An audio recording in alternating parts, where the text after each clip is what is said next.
ఈ బిల్డింగ్ వచ్చేసి ఒక 25 సంవత్సరాల బిల్డింగ్. దీని మీద ఆల్రెడీ వాటర్ ప్రూఫ్ చేశారు.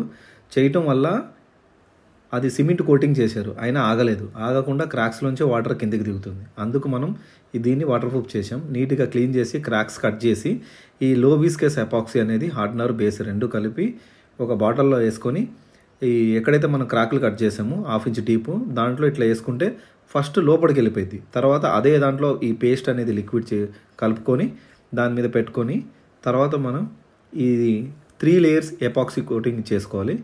చూడండి, ఫైనల్గా నంబర్ 1గా అయింది. వాటర్ ప్రూఫింగ్ అంటే ఇట్లా ఉండాలి. ఇట్లా చేసుకుంటే పర్మనెంట్ సొల్యూషన్, లీకేజ్ ఉండదు, ఏముండదు, అద్భుతంగా అయిపోయింది. మీకు ఇట్లాంటి సర్వీస్ కావాలంటే ఈ నంబర్కి కాల్ చేస్తే నేను లేబర్ కాస్ట్లో తెలంగాణ ఆంధ్రాలో టెక్నీషియన్స్ ఉన్నారు, వాళ్ళని పంపుతాను. వాళ్ళు మీకు లేబర్ కాస్ట్లో వర్క్ చేస్తాడు. ఈ బిల్డింగ్ వచ్చేసి